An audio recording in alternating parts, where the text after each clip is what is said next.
noite, gente! Boa noite! Com grande prazer, nossa segunda live aqui no Marquijur. Espero que todo mundo tenha gostado. Na semana passada, nós trouxemos a doutora Luísa Leite com o tema de direito previdenciário, os impactos do coronavírus.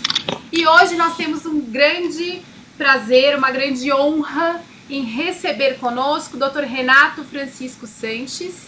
Além de um excelente profissional, é o nosso amigo, né? Nós já temos contato já há um tempo, portanto, ele vai falar um pouquinho sobre liberdade religiosa com a gente hoje. O Dr. Renato, falar um pouquinho sobre a vida dele, ele é bacharel em Direito pela Universidade de Mogi das Cruzes, campus São Paulo, advogado com expertise em Direito Penal, Direito Civil e Direito do Trabalho, pós-graduado em Direito Penal e Processual Penal pela Faculdade Legale, sócio proprietário do escritório Sanches e Meirelles Advogados. Atualmente é presidente também da Comissão de Direito e Liberdade Religiosa da OAB de São Paulo, subseção Osasco, e membro fundador do Conselho da Comunidade da Execução Penal da Comarca de Osasco, São Paulo. É um grande prazer recebê-lo hoje aqui no Marquijur para falar sobre um tema de relevante importância que impacta todos nós, direta ou indiretamente, independentemente da nossa religião. A questão da liberdade religiosa é uma questão que permeia as nossas vidas, portanto nós achamos muito importante trazer alguém de seu gabarito para tratar sobre esse assunto. E agradeço a presença de todos que estão nos acompanhando no nosso canal, nas nossas lives, que estão entrando aí. Muito obrigada pela companhia de sempre, pelo apoio. Doutor Renato, a palavra é do senhor, vamos lá. Saudações, boa noite a todas e todos. Obrigado pelo convite aqui, Dr. Josafá, doutora Verônica. Estamos nessa trincheira maravilhosa que é a da liberdade religiosa, aqui no nosso município de Osasco, a qual temos raízes e temos o imenso prazer em estar desenvolvendo esse trabalho pela Comissão de Direito e Liberdade Religiosa da OAB Subseção Osasco, né? E o convite, ele, além de oportuno, ele é uma imensa felicidade, visto o momento em que nos encontramos, né? Inicialmente, como é de conhecimento de todos, é notório, estamos vivendo essa pandemia, estamos aqui neste confinamento social, esse distanciamento social e, para alguns, um isolamento social também, dependendo do estado de saúde que cada um se encontre, dependendo da característica inerente a qualquer pessoa que esteja com os efeitos desse coronavírus, né, do Covid-19. Antes de adentrar ao tema proposto e o que intitulou esta live, esse webinário, essa conversa, são tantas possibilidades de dar nomenclatura aqui com os amigos, né, mas acredito que para ficar de uma forma bastante compreensível e didática para quem está nos acompanhando. Acredito que muitos sejam operadores ou iniciados ao direito, mas vamos buscar aqui trazer uma linguagem bastante acessível para que todos aqui, todas que estejam acompanhando, possam se sentir contemplados, né? Então, tratando de liberdade religiosa, a gente tem que compreender que a liberdade religiosa ela é um direito fundamental. Um direito fundamental no nosso sistema pátrio brasileiro, no nosso Estado democrático de direito, né? Contudo, não somos o único país que é privilegiado por essas questões e esse direito fundamental alicerçado na nossa Constituição da República Federativa do Brasil de 1988, em vigência. Temos também o primeiro documento, vamos colocar assim, o primeiro documento com abrangência internacional. Temos a Declaração Universal dos Direitos Humanos de 1948. Ali, no seu artigo 18, contempla a importância que a liberdade religiosa tem, a possibilidade de que qualquer pessoa creia naquilo que a conecta com o sagrado. Também esse direito elencado nesta declaração, ele acaba por surtir um efeito muito importante, visto que este documento, a Declaração Universal dos Direitos Humanos, acaba por tecer ali considerações norteadoras de como os estados que ratificam este documento, que aceitam a sua integralidade, assim como convenções posteriores que acabam por tornar certos artigos ali tratados de uma forma mais específica, como eles incorporam posteriormente na sua legislação pátria, visto que essa declaração ela é um sistema norteador de legislações, de objetivos a serem elencados para que a grande família humana possa congregar da melhor forma e que as atrocidades cometidas na Segunda Grande Guerra, que acabou ensejando a formatação da atual Nações Unidas, né, que antigamente tínhamos a Liga das Nações. Então temos nesse momento histórico ali a possibilidade de que todas as nações ali unidas não errem novamente de forma tão drástica que violou os direitos e garantias fundamentais e constitucionais de todas as pessoas, de toda a família humana, como eu disse. Então, tendo este artigo 18 como esse documento elementar na nossa contemporaneidade, vamos colocar assim, ele acaba por influenciar em alguns aspectos, né?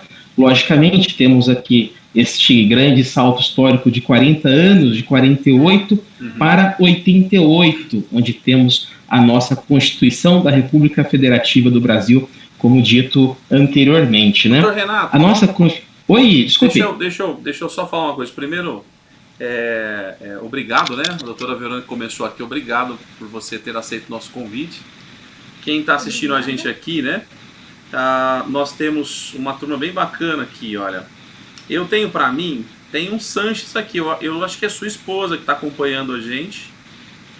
Quer ver? Tem aqui o M. Sanches. M. Sanches. É a sua esposa que está assistindo, que está acompanhando você, é isso?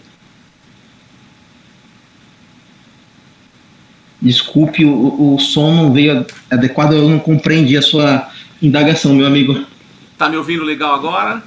Agora estamos aqui. Isso. Tem M. Sanches. É a sua esposa que está nos acompanhando? Eita, me perdoe. Eu acho que eu não sei se é da família, é da família Sanches aqui. Eu acredito que é a esposa sua que está acompanhando a gente aqui. Sim, com certeza. Agradecê-la ela está acompanhando.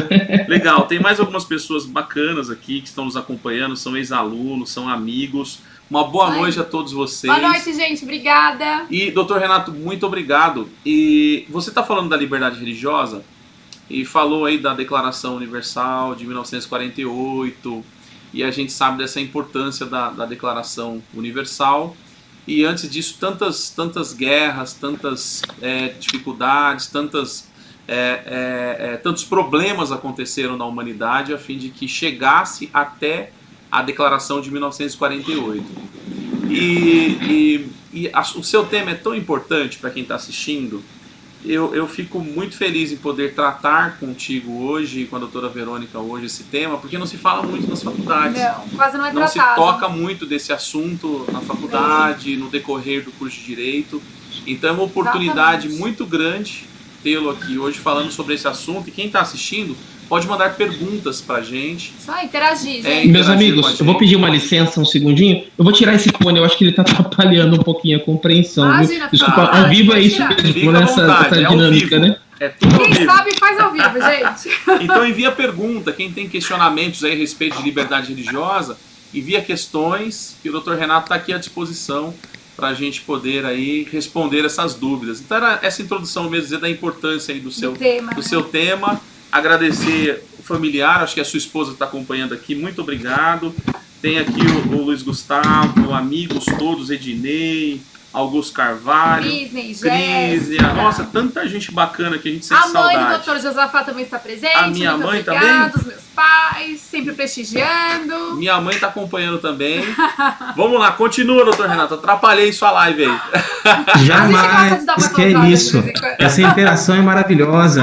Assim a gente pode estar contemplando todos os aspectos levantados, né? E também contemplar e agradecer aqueles que estão presentes aqui. E até peço desculpas pela forma diligente que estamos aqui nesse momento, visto que estamos nos adequando a essa ferramenta nova que são o webinário e todas essas formatações, né? E fique à vontade também, aqueles que estão participando, para enviarem perguntas, interações, e a gente vai buscar estar estando o mais interativo possível aqui com todas e todos. Dando continuidade, temos nesse momento histórico desses últimos 40 anos listados, entre 1948, com a edição da Declaração Universal de Direitos Humanos, assim como a nossa Constituição Federal de 88 aqui, a assimilação pátria, ou seja, a incorporação no nosso sistema ativo, ou seja, aquela lei vida naquele momento histórico trazida para a nossa realidade, na nossa Constituição de 1988, e ali contemplou alguns elementos norteadores da liberdade religiosa, porque muitos dizem, né, liberdade religiosa, o que é liberdade religiosa, né? A liberdade religiosa acaba sendo um grande guarda-chuva, um grande gênero onde inseridas nela estão algumas liberdades que podem ser, vamos colocar assim com todas as aspas, fragmentadas. Dentre elas temos ali a liberdade de consciência, que é a possibilidade daquela pessoa, de qualquer indivíduo, manifestar no seu íntimo aquilo que para ela é adequado, como compreensão de conexão cognitiva, ou seja, ela tem a consciência de crer ou não crer naquilo que lhe convém.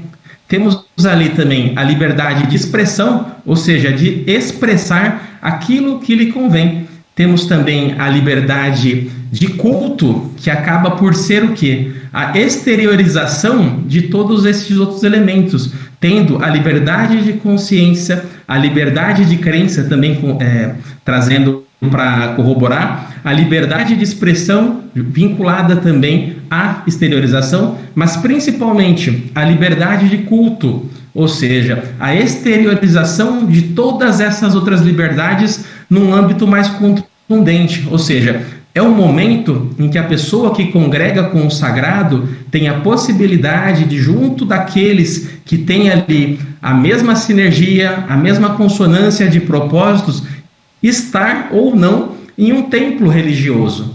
Deixando claro que o templo religioso, ele também é uma forma genérica de trazer ali a conceituação do que muitos atribuem como igreja, como sinagoga, como mesquita, como uma roça de candomblé, como um terreiro, como uma casa espírita, dentre as demais manifestações religiosas que temos no nosso país e fora dele.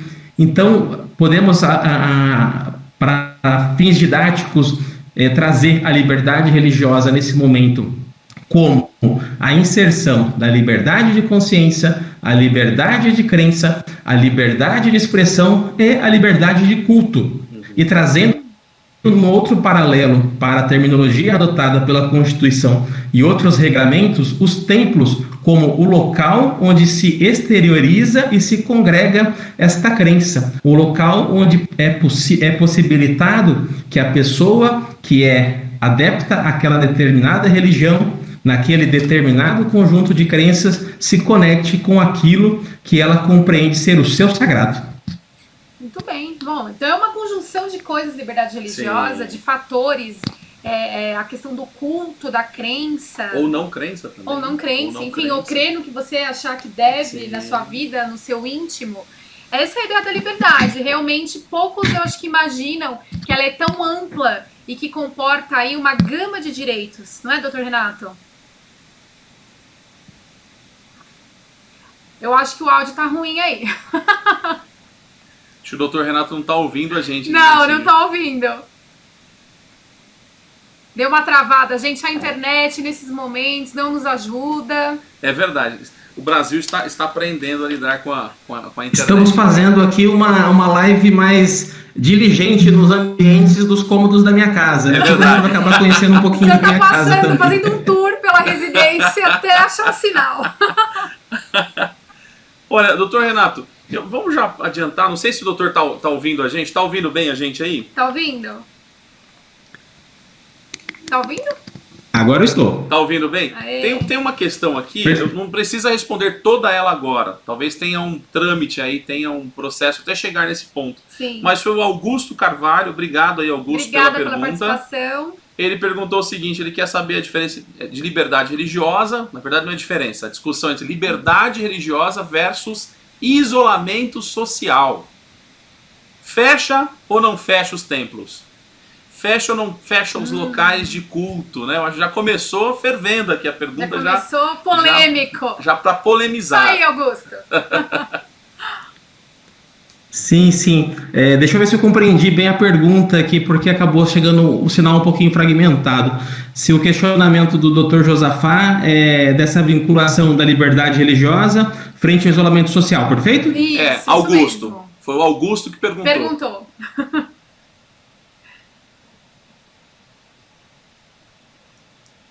Então, vou dar continuidade a esta resposta aqui, essa interação, visto que, como tratado anteriormente, né, tem-se ali o direito humano no seu âmbito macro, os direitos humanos ali codificados na Declaração Universal de Direitos Humanos de 48, esses mesmos direitos ali assimilados no nosso ordenamento jurídico, aqui na nossa Constituição Federal de 88, e todas as demais normas que acabam por fazer-se cumprir essa norma constitucional a partir deste momento crítico,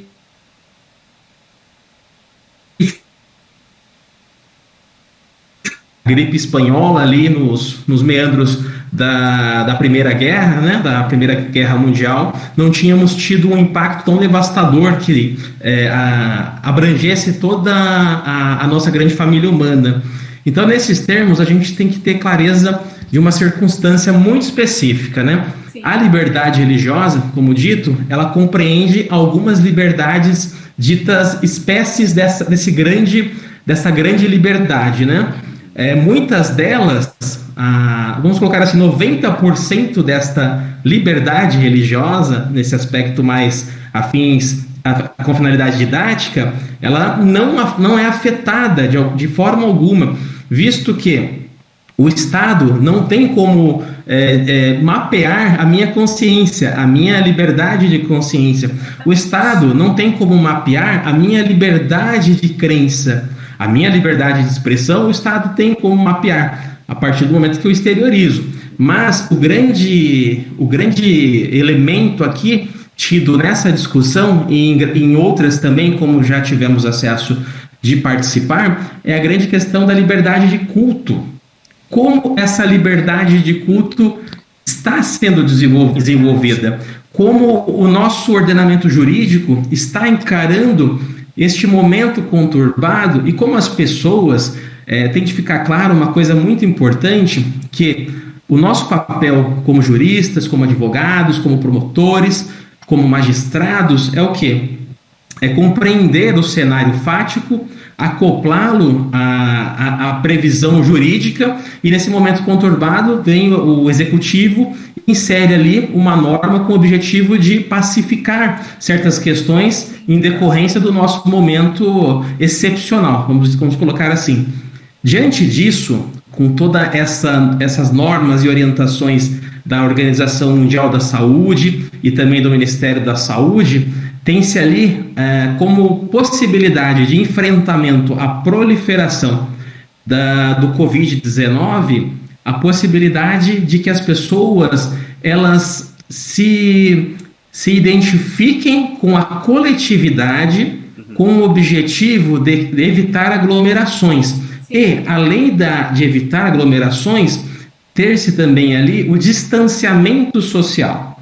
O distanciamento social com o objetivo de que as pessoas que possam atendê-lo da melhor forma fiquem nas suas residências, desenvolvam as suas atividades na sua residência.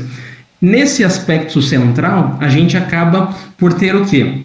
Mas eu, na minha residência, tenho todo o meu conjunto de crenças do qual eu preciso manifestar e a conexão com o meu sagrado. Deste modo, muitos pastores, muitos padres, muitos líderes das mais diversas religiões têm o quê? Adotado as suas celebrações por meio da internet, num formato em que aquele adepto ele encontra na sua liderança religiosa a formatação da realização do seu ato solene de congregação com o sagrado. Sim. Tendo este ponto, logicamente, vence algumas ventilações de ideias desse grande debate, que é: e as pessoas que não têm o acesso à internet, né? E as pessoas que precisam de uma assistência religiosa / espiritual num momento tão conturbado que estamos confinados nos nossos lares, como vocês aí estão, como eu aqui estou com a minha família também, e como tantas outras famílias das mais diversas pluralidades de famílias que existem nessa formatação da nossa geração. Então, por meio disso, alguns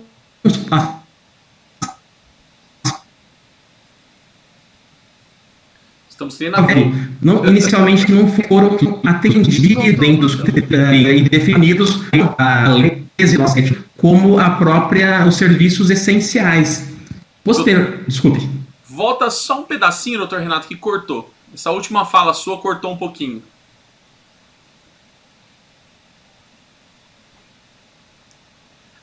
Cortou um pedacinho. Volta só um pouquinho. Cortou um pedaço. Cortou um pedacinho? Cortou um pedaço. Foi um pedacinho de 15 minutos. Não, não, foi de 2h30. Não, um pedacinho. Só o final. Só o final. Só o final? Isso. Então, ao final, eu estava expondo a urgência e a necessidade de que esse momento conturbado, onde temos ali o confinamento social, o distanciamento social que acaba impelindo o confinamento das pessoas para o combate e o enfrentamento ao Covid-19, ele também traz ali a sua urgência, a sua necessidade de que pessoas que estejam vulnerabilizadas, pessoas que estejam fragilizadas, ou mesmo as pessoas que têm a necessidade da congregação com o seu sagrado por meio da esterilização, como a liberdade de culto, como havíamos tratado, de desenvolver, de exercer esse direito. Contudo, em decorrência de legislações no âmbito estadual e legislações no âmbito federal também, inicialmente a Lei 13.979, salvo engano, promulgada pelo atual presidente, ela trouxe ali alguns serviços essenciais. Destes serviços essenciais, posterior a isso, foi emitida uma MP 10.282, que trouxe ali um complemento de outras atividades listadas como essenciais. Nesse espectro, inseriu-se ali as atividades religiosas. Essas atividades religiosas como, inicialmente, uma possibilidade da realização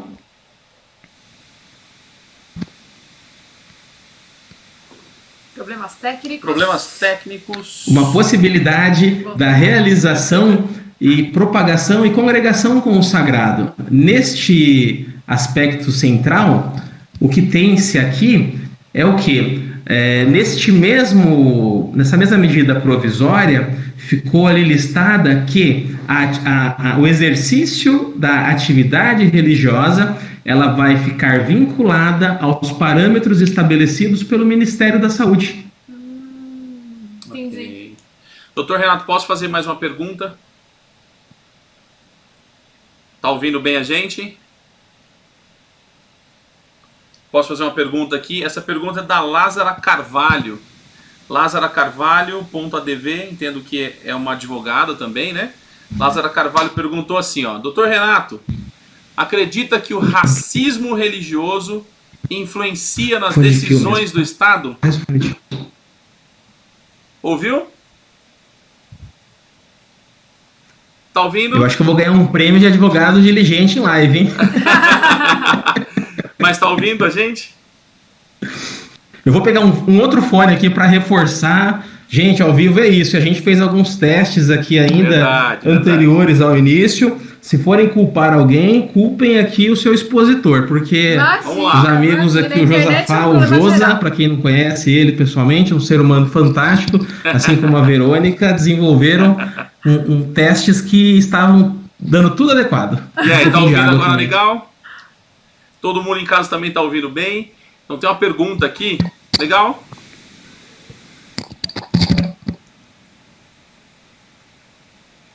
Vamos chamar os comerciais. Posso perguntar agora? Agora ficou... Nossa, realmente hoje parece que, como disse, salvo engano, Tancredo Neves, forças ocultas estão impedindo a minha simulação auditiva. Vamos lá, vou perguntar. Eu peço só a gentileza de vocês repetirem aqui que eu vou buscar ouvir sem ser indelicado, colocando o ouvido na tela. Legal. Então, assim, doutor Renato acredita que o racismo religioso influencia nas decisões do Estado, tendo em vista que igrejas cristãs têm isenção fiscal e casas de axé não têm isenção fiscal? Uma pergunta da doutora Lázara Carvalho. Obrigada, Lázara, pela participação. Pelo jeito, o doutor Renato ouviu bem aí? O legal é que a esposa está ouvindo em casa, então replica para ele a pergunta. Muito bem. Perfeito. Agora eu consegui ouvir. Eu estou utilizando o recurso do segundo árbitro aqui, do VAR, né? Com a esposa, ela está brincada também no Instagram. Eu consegui ouvir agora a fala de vocês perfeitamente acerca do racismo religioso, perfeito? Isso mesmo. Excelente. O racismo religioso, ele ainda é um aspecto e uma terminologia que está obtendo diversos estudos vinculados a ele. Tive a grande oportunidade de organizar um evento no ano passado em que participou o Tenente Coronel Mário Filho como expositor. O Tenente Coronel Mário Filho, além de ser comandante da rota, ele é um estudioso das questões vinculadas ao racismo institucional, ao racismo estrutural e ao racismo religioso também ali. Temos no Brasil uma configuração diferente em termos de intolerância religiosa em comparação ao restante do mundo. No restante do mundo, eu peguei um dado recente que eu não tenho ali em mãos, mas depois me comprometo a disponibilizar aos interessados que enviem mensagens pelo direct do escritório. Bacana. Para que por mais que pareça-nos hoje, em pleno 2020, algo remoto, mas ainda os cristãos, eles têm tido um grande incremento de perseguição religiosa em diversos países do mundo.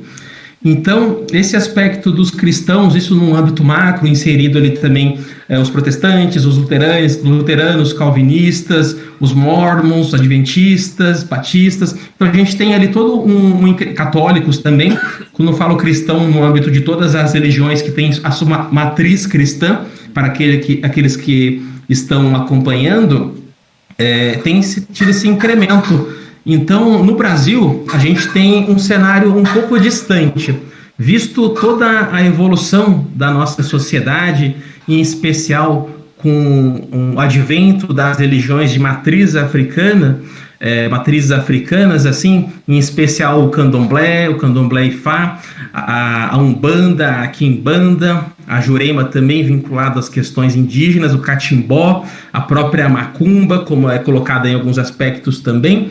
Essas expressões religiosas, essas religiões, elas acabam por receber uma grande perseguição, visto a sua criminalização no início do século XX, no final do XIX e início do século XX. Assim como o movimento espírita também foi perseguido, no momento em que o Estado brasileiro não era laico, mas mesmo se tornando laico, a perseguição a estas manifestações distoantes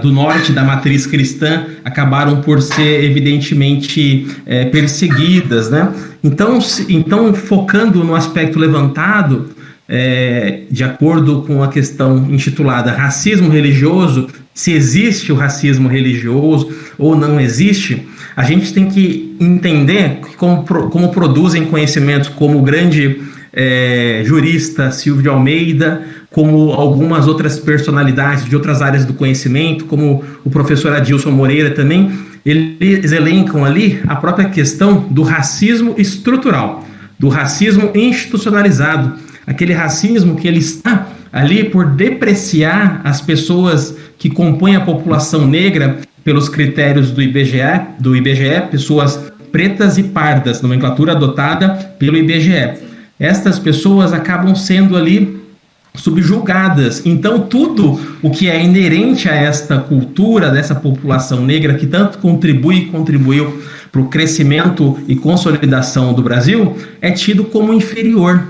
E todos os seus reflexos acabam sendo também resultado deste preconceito, deste racismo, né? Porque antes se dizia, né, falar sobre o racismo. Hoje a gente tem a clareza de que falar sobre o racismo é crime e ponto final. O que a gente tem ali, logicamente, trazido no âmbito do próprio racismo como sendo uma manifestação coletiva, como embasado pela Lei 7716, no seu artigo 1º e artigo 20, tem também a própria questão de... E olha que interessante esse aspecto, né? A Lei 7716, ela traz no seu artigo 1º e no seu artigo 20 violações no âmbito do racismo no âmbito coletivo. E temos ali também a promulgação do parágrafo 3º, que tem-se a injúria racial. E dentro do bojo da injúria racial, a gente compreende ali a própria questão da injúria religiosa, colocando assim, tem-se ali a expressão da injúria racial como forma de codificar este dispositivo normativo, mas no seu bojo ali tem-se a racial e também a religiosa, dentre outras também, mecanismos de enfrentamento à discriminação. Mas nesse aspecto levantado, esses dois são os centrais, né? Então, sim, existe aí o racismo religioso, e esse racismo religioso deve ser repudiado e enfrentado, e existem legislações para isso que a gente pode expor logo em seguida. Mais uma pergunta, eu quero agradecer aqui, João Luiz Rodrigues. Muito obrigada, pai, pela pergunta.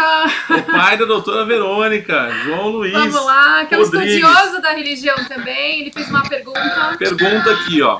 Doutor Renato, o fator político partidário está influenciando as decisões do governo quanto aos cultos, tendo em vista o apoio de algumas religiões ao governo? Tem um delay, mas ele vai entender lá a pergunta. Quanto? Só recapitulando aqui que eu estou com um delayzinho de 1,5 segundos. Se os fatores político-partidários estão influenciando a liberdade religiosa, seria isso? Isso. Excelente, obrigado. Então, primeiramente, agradeço a pergunta. É uma pergunta espinhosa, uma pergunta de difícil colocação, sem que pareça para outras pessoas um posicionamento político-partidário pessoal. Para isso, a gente tem que sempre que se manifestar e buscar o alcance do conhecimento técnico, do conhecimento acadêmico, propriamente dito, a gente tem que se debruçar sobre as áreas do conhecimento, a produção científica em especial. Nesse aspecto e nesse vetor principal, a gente tem o quê? A gente tem que buscar essa luta contra o obscurantismo intelectual, pois onde não há ciência, há achismo.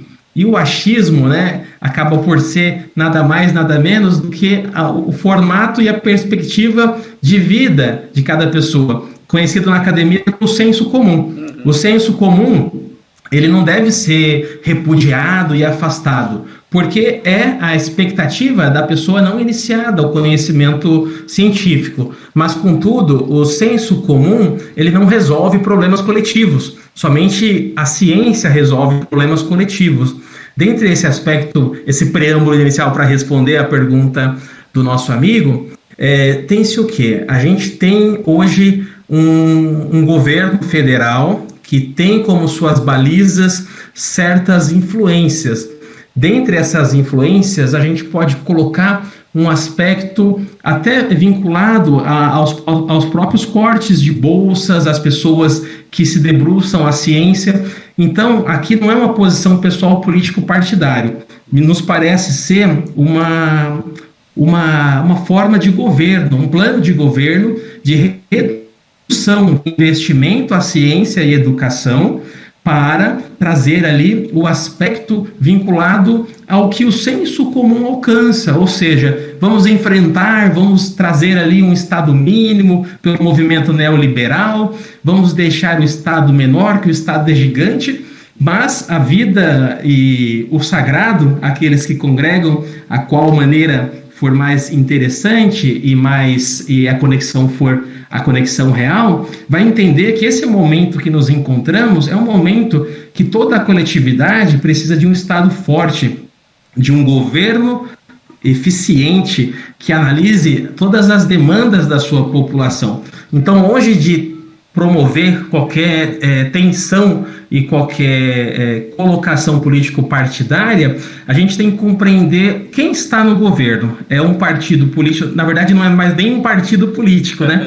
Porque o atual presidente está sem partido político, está nos seus momentos aí buscando que seja ali fundamentado e registrado o Partido Aliança do Brasil, né? Nesse momento, o nosso presidente sem partido, sem sigla partidária, ele tem se posicionado num sentido de que certos segmentos religiosos têm ali uma preponderância em desfavor de outros. Isso é muito complicado, né? Porque o Estado brasileiro, ele tende a atender os princípios constitucionais inseridos no seu artigo 37, né? A sigla mnemônica, né? Que é o LIMP, né? Legalidade, impessoalidade, moralidade, publicidade e eficiência. O LIMP limpa tudo, tira tudo de ruim e mantém tudo que é bom. Então, dessa forma, bastante tranquilo, eu respondo ao nosso questionador, ao nosso amigo, que tem se construído ali um conjunto de mecanismos que nos parece que determinados segmentos religiosos estão sendo favorecidos, enquanto outros sendo detritos de alguma forma, né? E nesse cenário também a gente tem um grande incremento do quê? De bancadas formadas por determinados segmentos religiosos, sendo muito transparente a bancada dita evangélica. A bancada dita evangélica, ela não é um problema em si na sua estrutura, porque todo brasileiro, ele tem ali a possibilidade de votar e ser votado. Se ele tem ali propostas interessantes que na sua comunidade possibilitaram o acesso a um cargo eletivo, excelente. Agora a gente só tem que tomar certas cautelas quando determinados agrupamentos sociais sejam representantes de determinados interesses, representantes religiosos, assumem ali o seu compromisso público de prestar o atendimento a todas as pessoas, independente do público votante ou não, esta pessoa deve atender os seus princípios ensejadores do cargo que ocupa. Então, estou com muitas cautelas aqui, me colocando nesse ponto bastante espinhoso que o nosso amigo me colocou, mas eu respondo ele com muita responsabilidade, que nos parece que há sim a formatação de uma preponderância evangélica nos locais de poder, isso deixando muito claro que essa minha colocação não é nenhuma perseguição aos evangélicos, porque dentro do movimento evangélico a gente tem as igrejas históricas, as igrejas pentecostais, as igrejas neopentecostais. Então a pluralidade das igrejas cristãs, desse segmento evangélico, é tão magnífica, é tão rica em termos de história, de construção, que não podemos jamais criar a menção de que o evangélico é o problema. Jamais. O evangélico é maravilhoso, o espírita é maravilhoso, o candomblessista é maravilhoso, o budista é maravilhoso. Todos são maravilhosos. O que a gente não pode permitir jamais, e temos de manter a atenção, àqueles que utilizam como ferramenta, infelizmente é triste mencionar isso, mas aqueles que utilizam como ferramenta a sua religiosidade para alcançar locais de poder e atender certos interesses. Porque com os evangélicos que eu conheço, que eu tenho a honra de congregar, eles têm princípios éticos elevadíssimos, diferentes do que a gente acaba identificando em alguns grupos. Doutor Renato, tem mais uma pergunta aqui do amigo que eu conheci através do pai da doutora Verônica, o Chuck. Ele é idêntico ao Chuck obrigada Norris. pela participação. Obrigado. Ele chamou aqui Josafá Bonner e Verônica Vasconcelos. Fosse o Jornal Nacional aqui. Mas a pergunta dele é: a sua opinião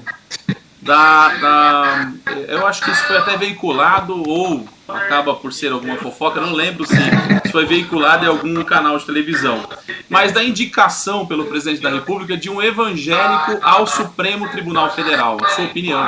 Sendo o Brasil um país Laico, é. Momento delay. Momento delay. Para ele ouvir a pergunta.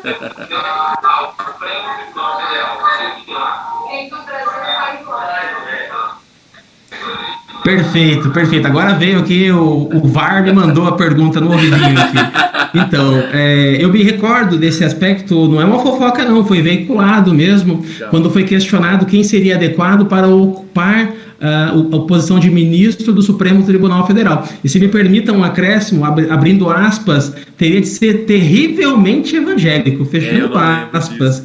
Usou essa palavra terrivelmente, que acaba por contrastar com todos os princípios evangélicos, né? Estado laico. Então, nesse momento em especial, quando o presidente ele utiliza o seu alcance de informação, o seu alcance de propagação da sua mensagem para aludir, para dizer, para proferir que o próximo ministro vai ser terrivelmente evangélico, ele está cometendo um desserviço para todos os evangélicos, porque todos os evangélicos acabam por ser o quê? Acabam por ser alvo de todos aqueles que não estão nesse conjunto de crenças. Ou seja, aquele que é budista, o candomblessista, o católico, ele se sente desprestigiado.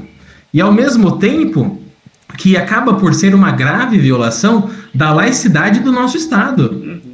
O ministro que vai ocupar o Supremo Tribunal Federal, ele tem que ter uma coisa muito especial: notório saber jurídico.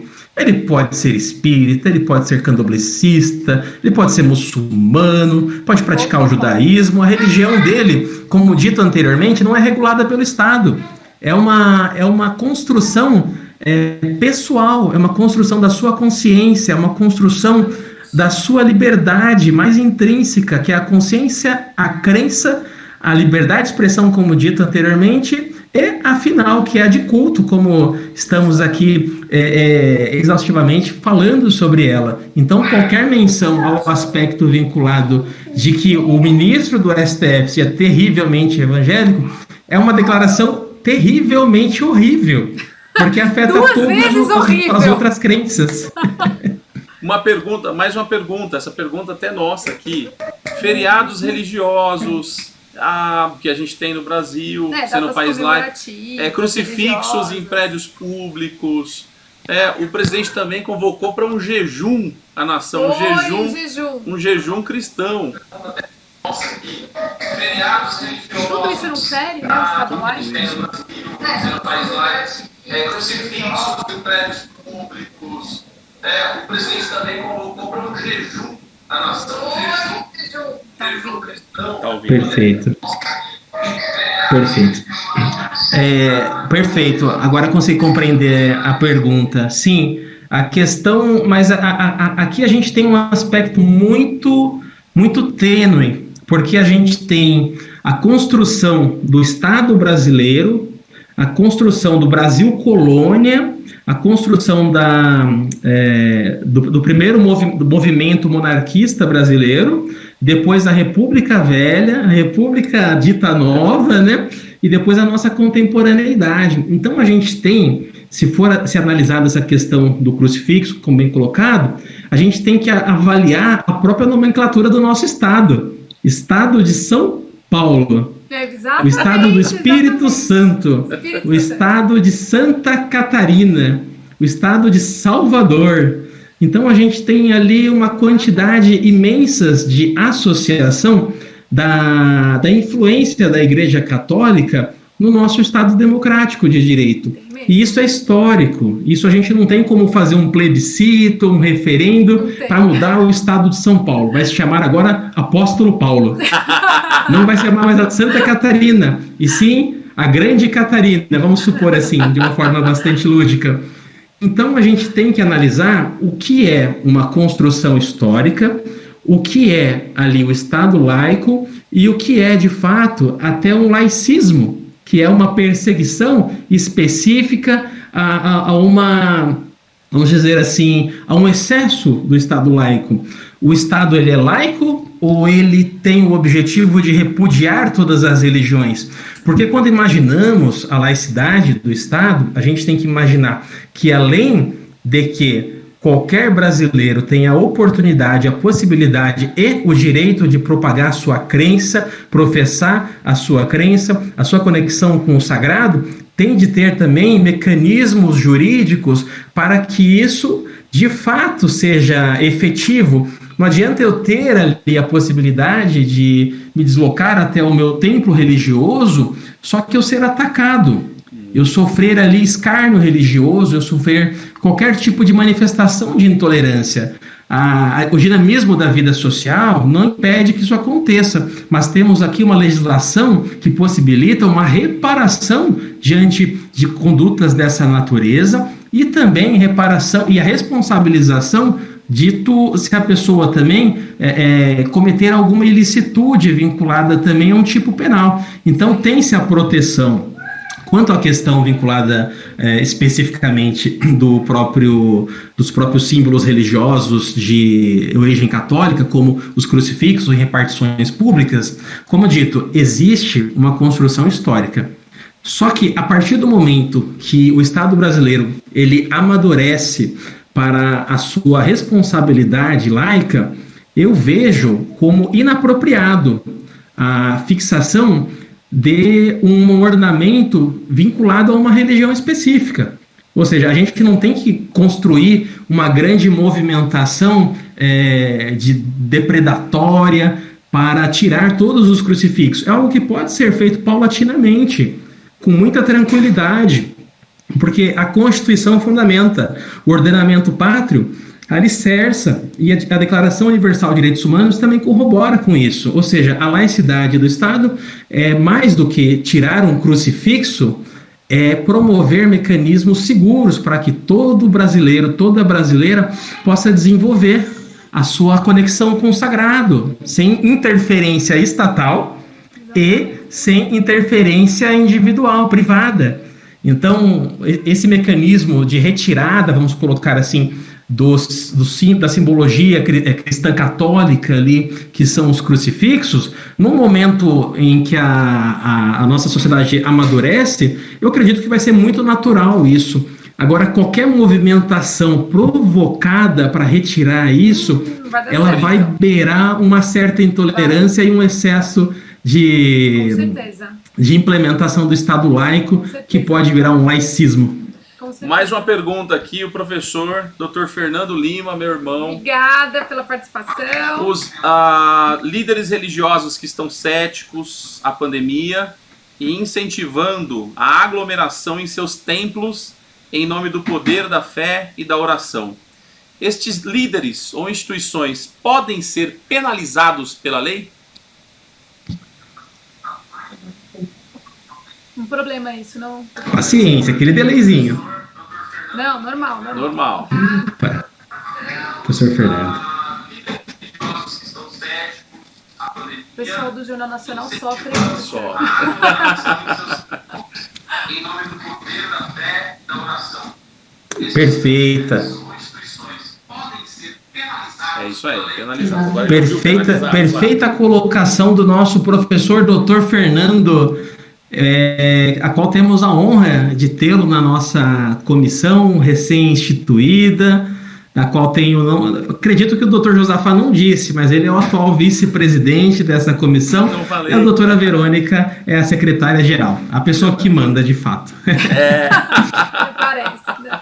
Dentro desse aspecto levantado pelo Fernando, o que a gente tem? A gente tem ali as questões vinculadas com o nosso pacto social, com a nossa coletividade, vinculada ao enfrentamento do coronavírus, do Covid-19. a gente tem todo um aparato de diversos estados que, em maior ou menor expressão, estão construindo elementos para que isso seja enfrentado, né?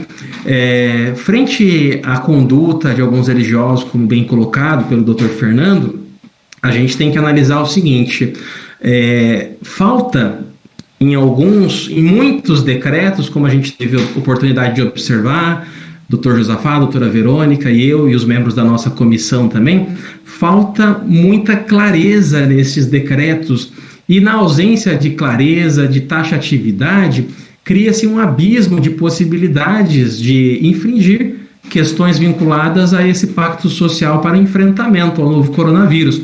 Então, mas diferente disso, como estávamos tratando nos bastidores, existe também em alguns municípios, em alguns estados da nossa federação, governadores e prefeitos que estão exacerbando também.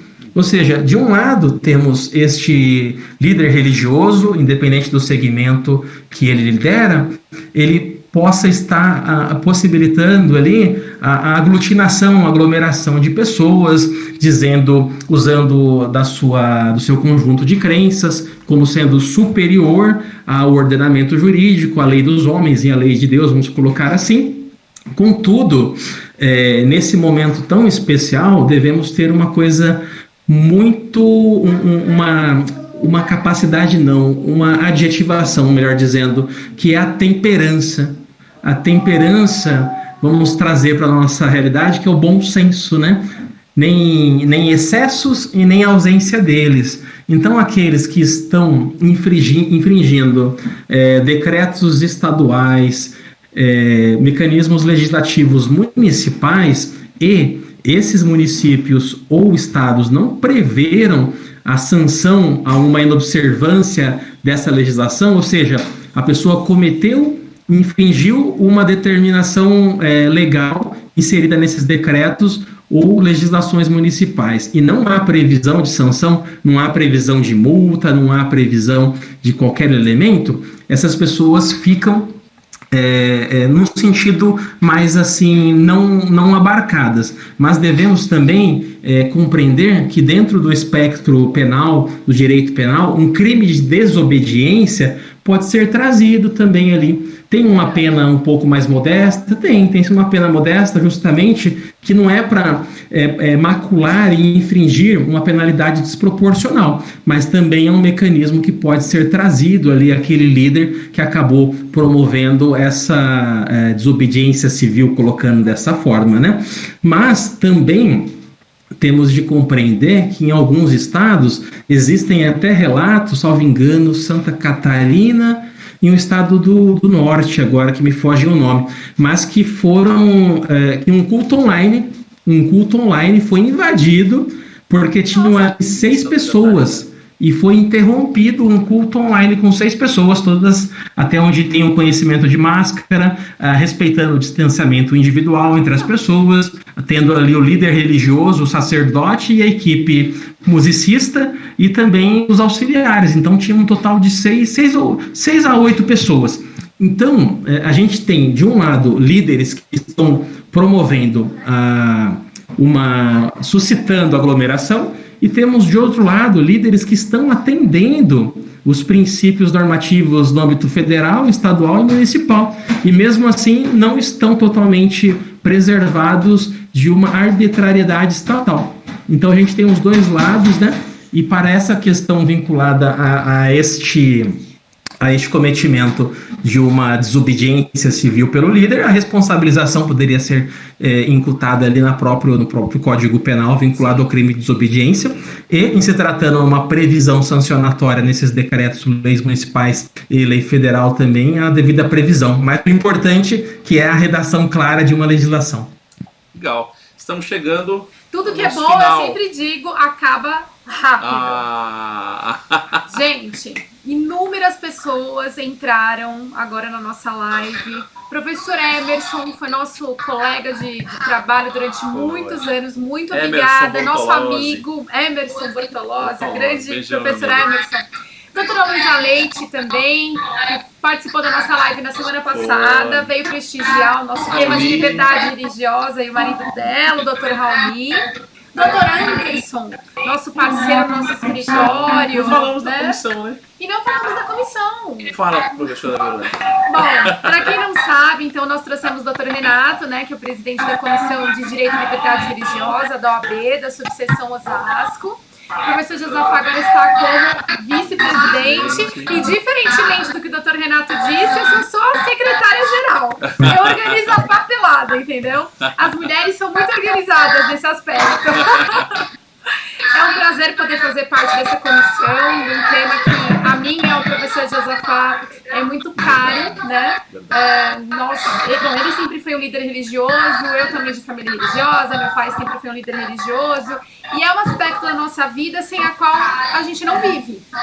Você tendo uma crença qualquer que seja, você sendo um espiritualista, sendo não muito religioso, frequentando ou não igreja, Ou ateu. um ateu, ateia, pouco importa. O que importa é que você segue alguma coisa, alguma linha, alguma ideia, e isso faz parte também da personalidade de cada um de nós. Então, falar sobre religião não é somente falar sobre espiritualidade, sobre um Deus, mas é falar também sobre direitos constitucionais, direitos fundamentais, direito da cidadania. Porque assim como nós temos direito de ir e vir, nós temos a nossa liberdade de crença. Então isso é muito, muito importante. Daí a grande importância da nossa live de hoje. Eu gostaria muito de agradecer ao Dr. Renato. Faça suas palavras de inúmera espiritualidade, de tudo que o doutor explicou nessa live de hoje, como as nossas, da nossa comissão, porque realmente a gente poderia ficar aqui horas e horas e horas falando. Passa rápido, né? E voa, passa rápido. Quase uma hora, parece que passou 2 minutos. É isso aí. Muito obrigada, doutor Renato, por ter aceito o nosso convite. Obrigado, doutor Renato, meu amigo, companheiro de luta. Estamos lá na Comissão da Liberdade Religiosa da OAB, subseção Osasco. Prazer. Lembrando que quarta-feira teremos a doutora Maria José, que é a presidente da nossa comissão da OAB Osasco. E uma novidade, dia 15 de maio, se não me falha a memória, nós teremos a doutora Mariana Arteiro, que é a presidente da OAB da Granja Viana. De Cotia. Nós moramos na Granja e trabalhamos em Osasco. Nós temos 2 presidentes, doutora Maria José e doutora Mariana. Exatamente, vai ser um prazer recebê-las. Sexta-feira agora, doutor Yamazaki. doutor Ricardo Yamazaki. Vai tratar sobre direitos humanos, outro tema que a minha é maravilhoso. Doutor Renato, muito obrigado, muito obrigado, muito obrigado. E agora, esses minutos finais, suas palavras. Eu tô no meu delayzinho aqui, viu? Mas eu tô acompanhando tudo. Não tem problema. Tá com você. Obrigado. Que isso. Eu que agradeço.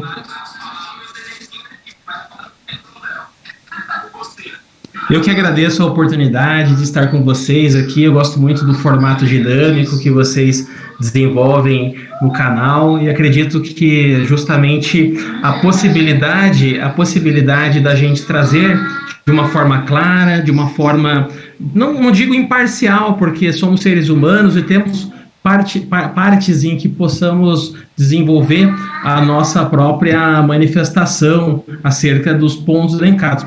Mas o principal é a gente trazer a ciência, a gente resgatar a importância da ciência no nosso âmbito, a ciência jurídica, naquilo que nos ultrapassa frente à ciência médica, os infectologistas, as enfermeiras, as técnicas de enfermagem que estão ali de frente, que estão salvando vidas, colocando a sua vida em risco. Então devemos respeitar essas pessoas, devemos admirar essas pessoas, são pessoas veneráveis, são pessoas que estão mais do que nunca declaradas ali no aspecto central da necessidade humana, de cuidar de outras pessoas. O nosso objetivo como juristas aqui é a preservação do Estado Democrático de Direito, a implementação de regras positivas, a análise desse regramento e quando identificado que um regramento ele ultrapassa certos limites, a nossa própria manifestação por meio das peças processuais que nos são cabíveis, né? Aquele delayzinho. Obrigado. Obrigada, gente. Beijo pra minha mãe. Beijo a todos. Seu João, Dona Márcia, toda a família. Obrigada. Eu não sei se a Terina está assistindo, né? Acho que não. Doutor Renato, muito obrigado. Um grande beijo. Tchau, gente. Fiquem em casa. Tchau. Se cuidem. Até a próxima live. Tchau, tchau. Tchau.